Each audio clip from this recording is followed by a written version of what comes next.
അസ്സലാമലൈക്കും നമസ്കാരം. ഇന്ന് ഞാൻ വന്നിട്ടുള്ളത് അച്ചപ്പത്തിൻ്റെ റെസിപ്പിയുമായിട്ടാണ്. വീഡിയോ ഇഷ്ടമാകുന്നുണ്ടെങ്കിൽ ചാനലൊന്ന് സബ്സ്ക്രൈബ് ചെയ്യണേ. സബ്സ്ക്രൈബ് ചെയ്യുമ്പോൾ ബെല്ലൈക്കൺ പ്രസ് ചെയ്ത് ഇതിൽ ഓളെന്ന ഓപ്ഷൻസ് കൂടെ ഒന്ന് ക്ലിക്ക് ചെയ്യണം. അച്ചപ്പം ഉണ്ടാക്കാൻ വേണ്ടിയിട്ട് ഞാനിപ്പോൾ 2 ഗ്ലാസ് പച്ചരി കുതിർത്ത് കഴുകി ഡ്രെയിൻ ചെയ്തെടുത്തിട്ടുള്ളതാണ് എടുക്കുന്നത്. ഈ ഒരു 2 ഗ്ലാസ് എന്ന് പറയുന്നത് ഒരു നാഴി പച്ചരിയാണ്. നാഴിയൊക്കെ നമ്മൾ പണ്ട് മുതൽക്ക് ഉപയോഗിക്കുന്ന ബേസിക് ആയിട്ടുള്ള മെഷറിംഗ് കപ്പാണല്ലോ, അതുകൊണ്ടാണ് ഈ ഒരു അളവിൽ പറയുന്നത്. പിന്നെ ഞാനിപ്പോൾ അരമുറി തേങ്ങയുടെ 1-ാം പാൽ 2-ാം പാൽ എടുത്ത് വെച്ചിട്ടുണ്ട്. 1-ാം പാൽ ഞാനിപ്പോൾ 1 ഗ്ലാസോളം എടുത്തിട്ടുണ്ട്. പിന്നെ നമുക്ക് ഈ ഒരു പച്ചരി ഒരു മിക്സിയിലേക്ക് ചേർത്ത് കൊടുക്കുക. പച്ചരി മിനിമം ഒരു മണിക്കൂറെങ്കിലും കുതിർത്തെടുക്കണം. ഞാനിപ്പോൾ 3 മണിക്കൂറോളം കുതിർത്തെടുത്തിട്ടുണ്ട്. അതിനുശേഷം ഇതിനെ മിക്സിയിലേക്ക് ചേർത്ത് കൊടുക്കുക. പിന്നെ ഇതിലേക്ക് മുട്ട ചേർത്ത് കൊടുക്കണം. ഒരു മുട്ടയാണ് ചേർത്ത് കൊടുക്കുന്നത്. പിന്നെ ഈ അച്ചപ്പത്തിനെ കുറിച്ച് ഞാൻ പ്രത്യേകിച്ച് പറയേണ്ട ആവശ്യമൊന്നുമില്ല, എല്ലാവർക്കും അറിയുന്നൊരു സ്നാക്ക് തന്നെയാണല്ലോ. ഇത് നമുക്ക് ബേക്കറിയിൽ നിന്ന് കിട്ടുന്നതിനേക്കാളും നല്ല ടേസ്റ്റി ആയിട്ടാണ് നമുക്ക് വീട്ടിൽ തയ്യാറാക്കാൻ വേണ്ടിയിട്ട് പറ്റും. പിന്നെ ഞാനിതിലേക്ക് പാൽ കൂടി ചേർത്ത് കൊടുക്കുന്നുണ്ട്. ഇതിൽ ആവശ്യത്തിനുള്ള ഉപ്പ് ചേർത്തിട്ട് നന്നായി അരച്ചെടുക്കുക. തേങ്ങയുടെ 1-ാം പാലാണ് ചേർക്കുന്നത്. ഇത് നന്നായിട്ടൊന്ന് അരച്ചെടുക്കണം. പിന്നെ ഈ ഒരളവിൽ ചെയ്യുമ്പോൾ നമുക്കൊരു 40-45 എണ്ണമൊക്കെ അച്ചപ്പം തയ്യാറാക്കാൻ വേണ്ടിയിട്ട് പറ്റും. പിന്നെ ഇതിലേക്ക് ഞാൻ 6 ടേബിൾ സ്പൂണോളം പഞ്ചസാര ചേർത്ത് കൊടുക്കുന്നുണ്ട്. അത് നമ്മൾ മധുരം നോക്കിയിട്ട് അങ്ങനെ അഡ്ജസ്റ്റ് ചെയ്തിട്ട് ചേർത്ത് കൊടുക്കുക.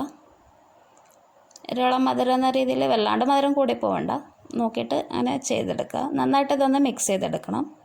പിന്നെ റെസിപ്പീസൊക്കെ ട്രൈ ചെയ്ത് നോക്കുന്നുണ്ടെങ്കിൽ എല്ലാവരുടെ അഭിപ്രായങ്ങളൊക്കെ അറിയിക്കണം. പിന്നെ വീഡിയോസൊക്കെ ഇഷ്ടമാണെന്നുണ്ടെങ്കിൽ എല്ലാവരും ലൈക്ക് ചെയ്യണം, ഷെയർ ചെയ്യണം. പിന്നെ സബ്സ്ക്രൈബ് ചെയ്യാത്തവരുണ്ടെങ്കിൽ ഒന്ന് സബ്സ്ക്രൈബ് ചെയ്തേക്കണേ. പിന്നെ ഇതിലേക്ക് 1 ഗ്ലാസ് മൈദ കൂടി ചേർത്ത് കൊടുക്കുന്നുണ്ട്. മൈദ നമ്മൾ അരി ചേർക്കുന്നതിൻ്റെ പകുതി അളവിൽ മാത്രം ചേർത്ത് കൊടുത്താൽ മതി. ഇനി ഇതിനെ ഒന്ന് നമുക്ക് നന്നായിട്ടൊന്ന് മിക്സ് ചെയ്തെടുക്കണം. അപ്പം മൈദ മിക്സ് ചെയ്യാൻ വേണ്ടിയിട്ട് ഞാനിപ്പോൾ ഈ തേങ്ങയുടെ തന്നെ 4 ഗ്ലാസോളം 2-ാം പാൽ എടുത്ത് വെച്ചിട്ടുണ്ട്. അത് ആവശ്യാനുസരണം ചേർത്തിട്ടാണ് നമ്മൾ ഈ ഒരു മൈദ മിക്സ് ചെയ്തെടുക്കേണ്ടത്. ഞാനിപ്പോൾ ഈ ഒരു പാലിൻ്റെ പകുതിയോളം ചേർക്കുന്നുണ്ട്, ഏകദേശം പകുതിയോളം ചേർക്കുന്നുണ്ട്. നോക്കിയിട്ട് അങ്ങനെ ചേർത്ത് കൊടുക്കുക. നമ്മൾ മിക്സ് ചെയ്തെടുത്തിട്ട് നോക്കുക, അത് കട്ടയില്ലാതെ ഒന്ന് യോജിപ്പിച്ചെടുക്കണം. നന്നായിട്ട് തന്നെ ഒന്ന് മിക്സ് ചെയ്തെടുക്കുക.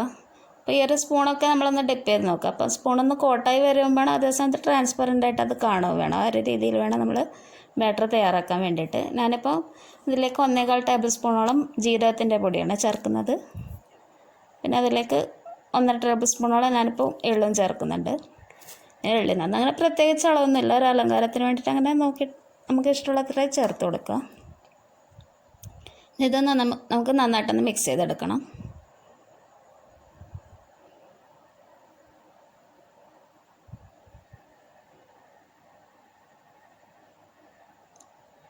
പിന്നെ അച്ചപ്പത്തിൻ്റെ അച്ച് നമ്മൾ തലേ ദിവസം തന്നെ നമുക്ക് ഫ്രൈ ചെയ്യാനുള്ള ഓയിലിൽ ഒന്ന് മുക്കി വെക്കണം. ഞാനിപ്പോൾ പിച്ചളയുടെ അച്ചാണ് ഉപയോഗിക്കുന്നത്. സ്റ്റീലിൻ്റെ അച്ച് എത്രത്തോളം നന്നാന്നുള്ളത് എനിക്കറിയില്ല, നമ്മൾ മുമ്പ് ചെയ്തപ്പോൾ അത്ര നന്നായിട്ട് കിട്ടിയിട്ടില്ല.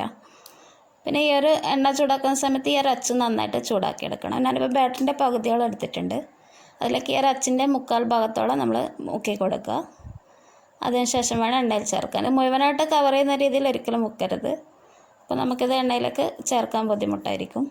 പിന്നെ നമ്മൾ ചെയ്യുമ്പം പരന്നിട്ടുള്ള പാത്രത്തിൽ മാത്രം, ചൂട് കട്ടിയുള്ള പരന്ന പാത്രത്തിൽ തന്നെ ചെയ്തെടുക്കാൻ വേണ്ടിയിട്ട് ശ്രദ്ധിക്കുക.